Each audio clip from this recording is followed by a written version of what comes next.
grace, elegance, beauty, passion. For centuries, the Japanese people have been performing the tea-making ceremony.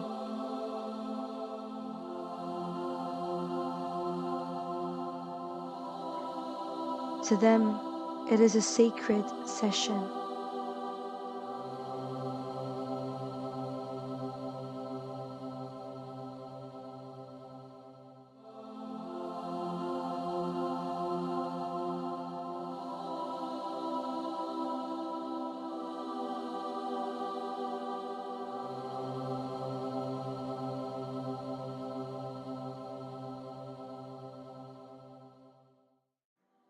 It is an art,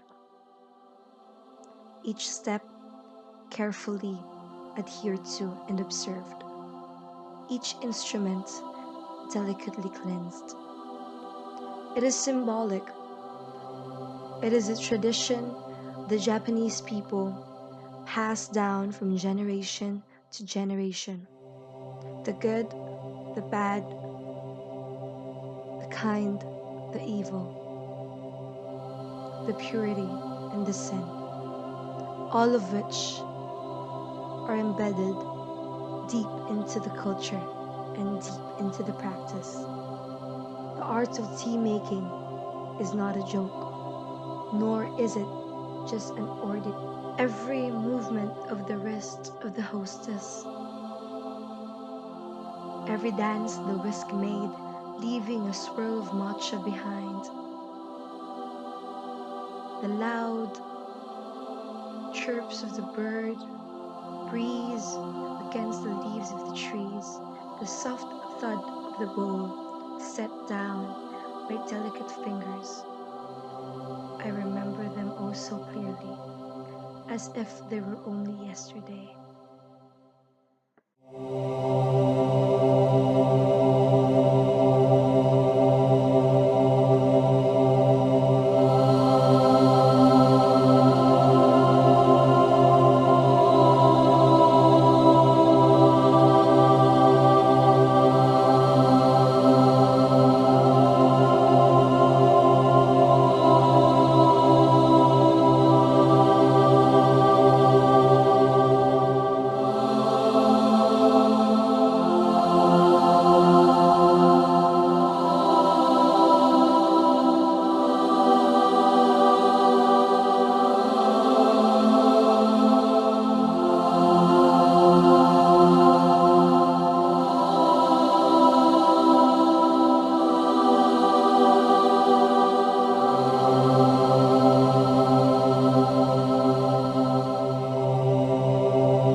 A youth has a rebellious heart.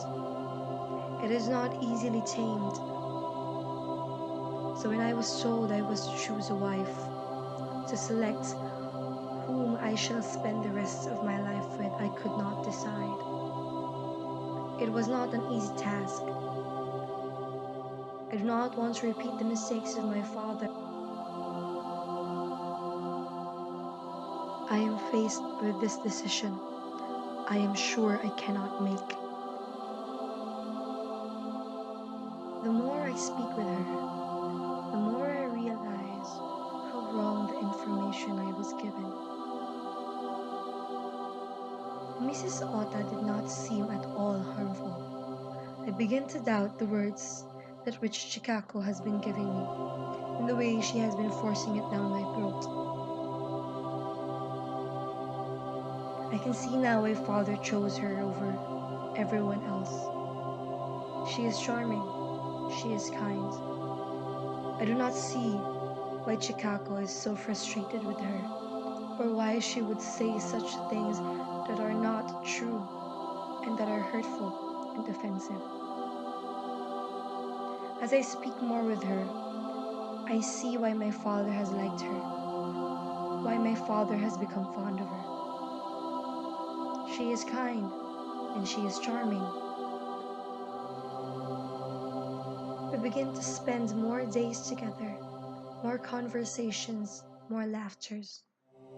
And each day I begin to feel regret and guilt and bile in my stomach. I feel as though the feelings I am developing are wrong. Are they really? But when I look upon her face, there's something more. Is this how father have felt? Was this how he sank so deep?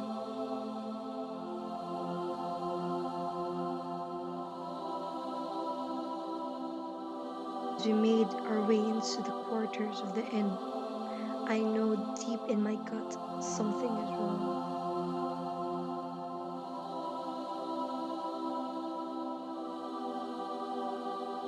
Still, I refuse to listen. I remain deaf to my own cries.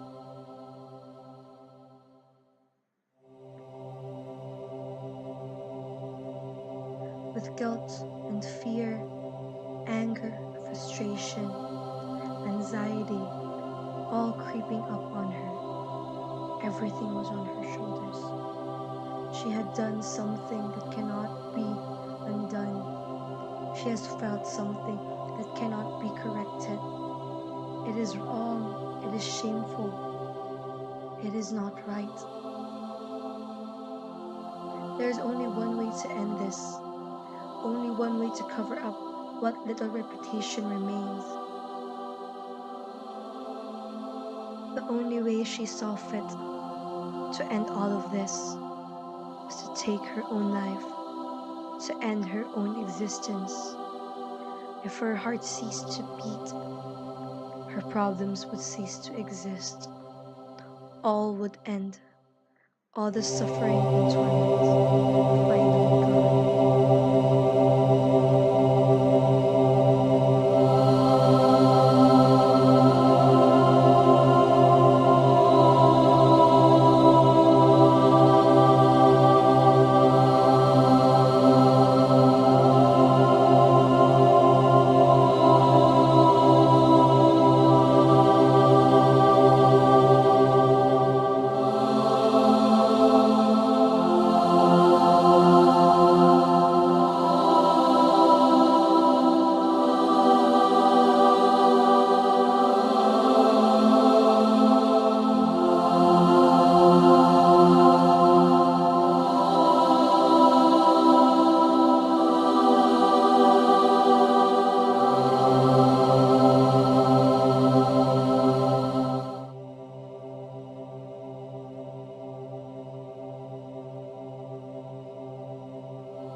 I grieved for her loss. It was just as painful for me. However, I can only imagine how much pain Fumiko must be under right now. Trying to comfort her, I grew fond of her as well, seeing bits and pieces of her mother in every smile she makes. And as we would walk through the gardens every now and then, my heart would keep falling for her. Curse this treacherous heart for being so easily captivated by feminine beauty. With all of the conversations that we would share, all of the laughs, all of the discourses, all of my affections were transferred to her. And now the decisions I make are harder than ever.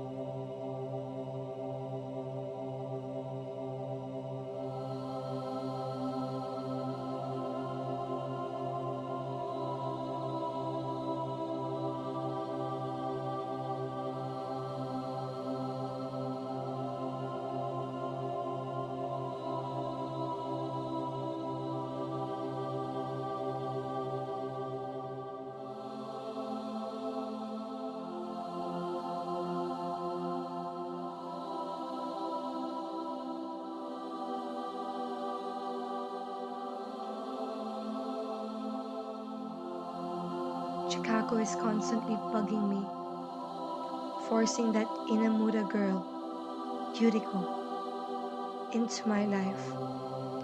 She is charming, she is delicate, she is graceful, she is perfect, but I do not desire her. It is Fumiko who I have grown fond of, yet I am still torn. I cannot decide, I cannot choose.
I was glad to find out that she wasn't married yet.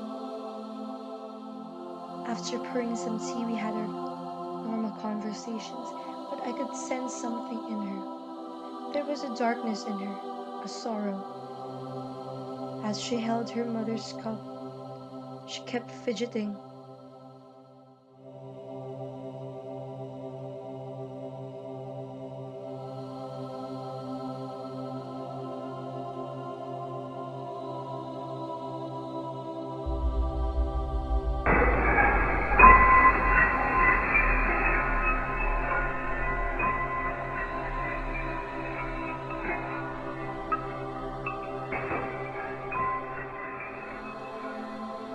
The tea-making ceremony is not just an ordinary ritual. It is sacred.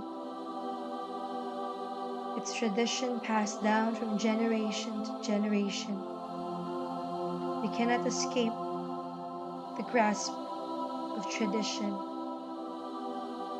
but we can try. It is hard to break from those that bind you. It is hard to escape the clasps of social norms. What is wrong, what is right, it is all a blur. In truth, morality is not a question. There is no answer to it. It is open for all to interpret. I do not know if I am right or wrong, if this heart is treacherous or not. All that I know is for this very moment, I am free. Miko and I are finally